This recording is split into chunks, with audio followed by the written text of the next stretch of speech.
हाँ, नमस्कार साथियों। आज हम बीए सेकेंड ईयर के लिए एक टॉपिक लेकर आए हैं, संविधान की आधारभूत अवसंरचना, बेसिक स्ट्रक्चर ऑफ कॉन्स्टिट्यूशन। एक सिद्धांत है जो भारत की न्यायपालिका ने 24 अप्रैल 1973 को केशवानंद भारती बनाम केरल राज्य वाद में केस में ये डिसीजन दिया था और एक बहुत बड़ा निर्णय माना जाता है, जिसने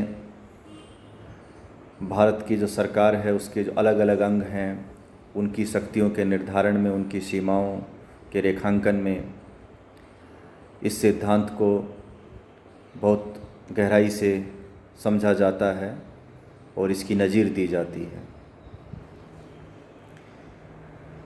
दरअसल सुप्रीम कोर्ट ने इस डिसीजन में कहा कि संसद के पास भारत के जो संविधान है उसमें किसी भी भाग में संशोधन करने का अधिकार है। संविधान के 368 का जो अनुच्छेद नंबर है उसमें संसद को संविधान में संशोधन की शक्तियाँ दी गई हैं।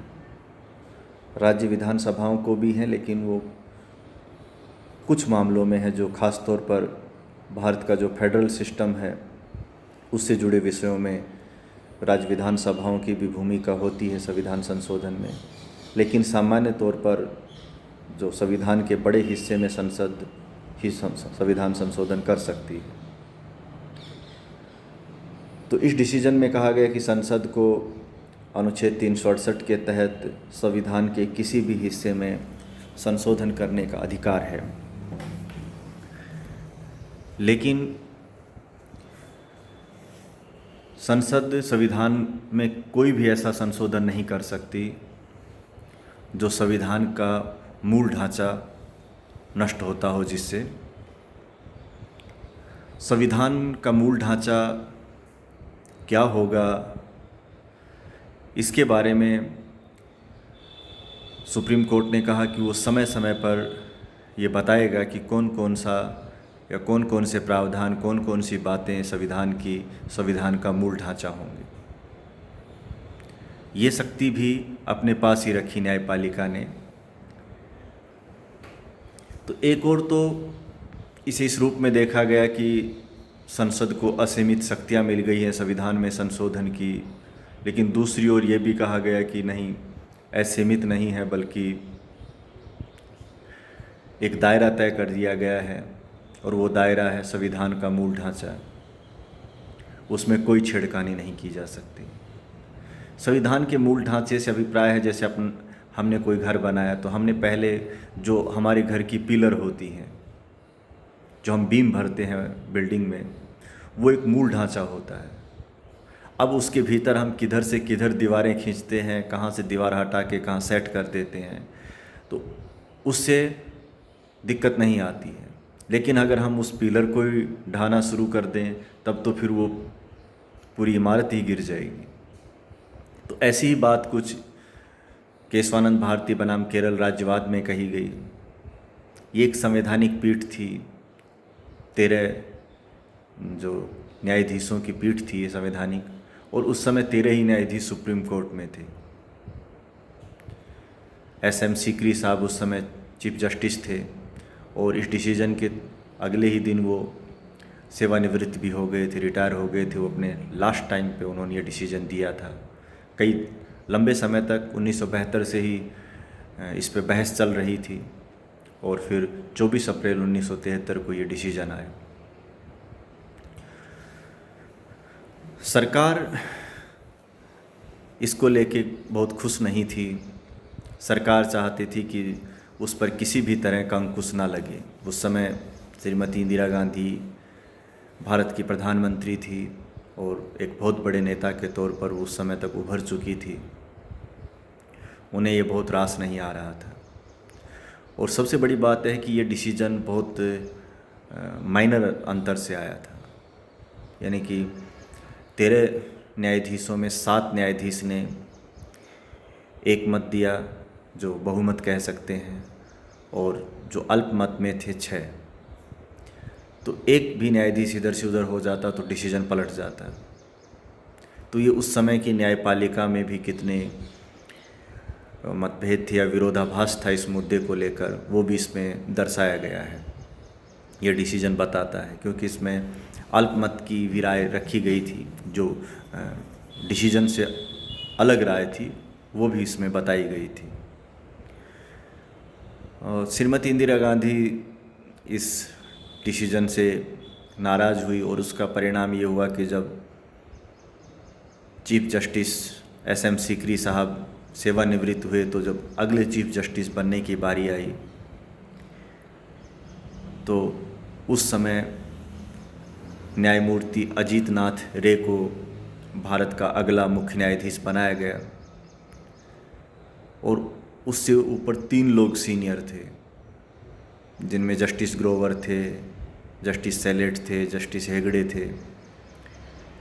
इन तीनों न्यायाधीशों की जो वरिष्ठता है उसको दरकिनार करके और इनसे जूनियर अजीत नाथ रे को चीफ जस्टिस बनाया गया। और अजीत नाथ रे साहब उन्हीं लोगों में शामिल थे जिन्होंने इस डिसीजन के खिलाफ अपनी बात कही थी। जो 6 जज जिन्होंने केशवानंद भारतीवाद में आधारभूत अवसंरचना के सिद्धांत से वो सहमत नहीं थे, वो ये चाहते थे कि संसद को संविधान में शक्तियाँ, जो सभी संशोधन की शक्ति असीमित रूप से मिलनी चाहिए। और जो 3 जज जिनकी वरिष्ठता को दरकिनार किया गया, वो तीनों जज वो थे जो सरकार, ये जो आधारभूत अवसंरचना के सिद्धांत के साथ खड़े थे और बहुमत का फैसले में वो साथ थे। आगे और भी थे, जिनमें हंसराज खन्ना साहब हैं, हालांकि वो भी इसी फैसले के साथ थे, लेकिन बाद में फिर उनकी भी वरिष्ठता को दरकिनार किया गया जब उनसे जूनियर जो हमीदुल्ला बेग साहब को चीफ जस्टिस बनाया गया। तो ये सब चीज़ें हुई, तो ये न्यायपालिका में ये जो दौर है ये बड़े मुश्किल समय का आभास कराता है। तो लेकिन बड़ी बात ये है कि ये सब क्यों चल रहा था। ऐसा नहीं है कि अचानक केशवानंद भारतीवाद का फैसला आ जाता है, उससे पहले की भी अपनी परिस्थितियां थी।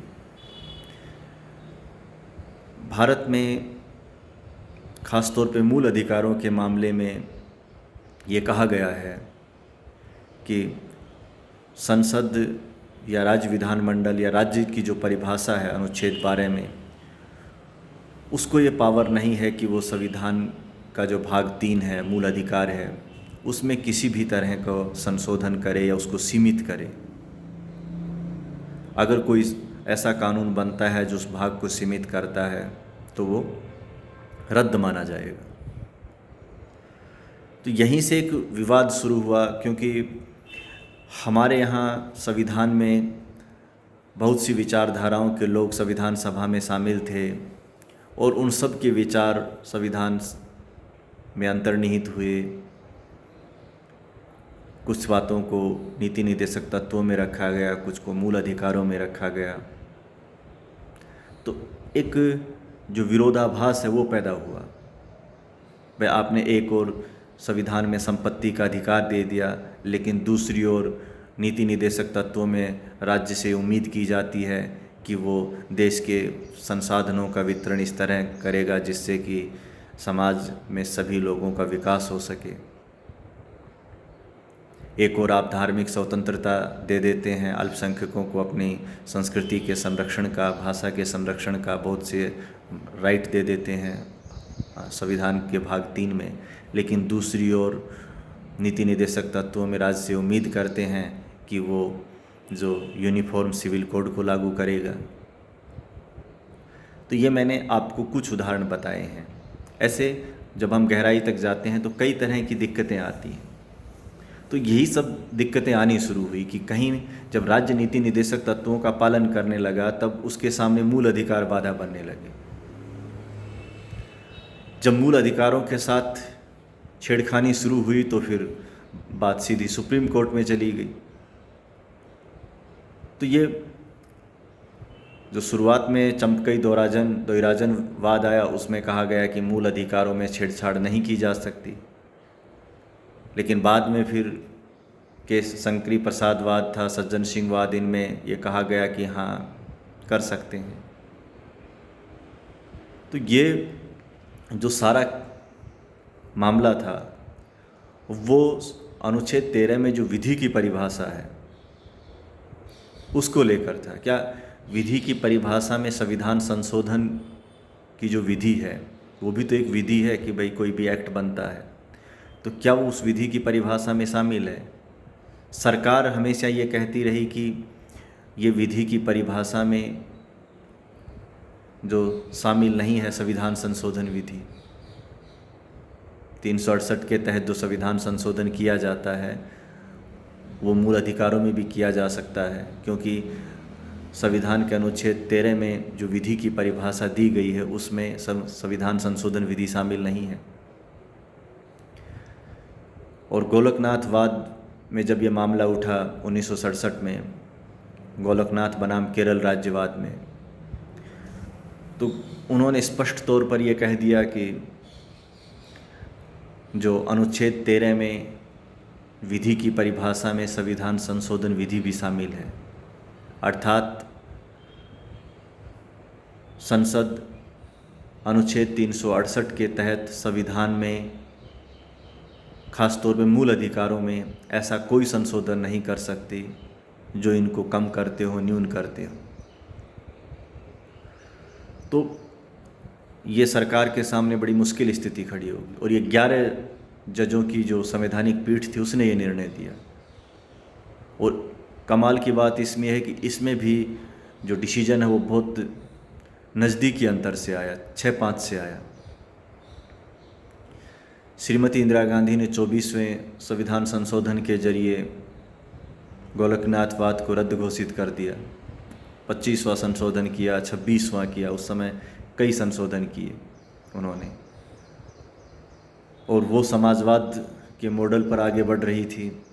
और समाजवाद के मॉडल का मतलब है कि आप समाज का जो कमज़ोर तबका है उसके हित में कानून बनाएंगे, एक्शन लेंगे, और कहीं ना कहीं मूल अधिकार हैं वो आपको व्यक्ति को मिले हुए हैं, तो वहाँ जो ख़ास तौर पर उच्च तबके के जो व्यक्ति हैं उनके अधिकार प्रभावित हो रहे थे।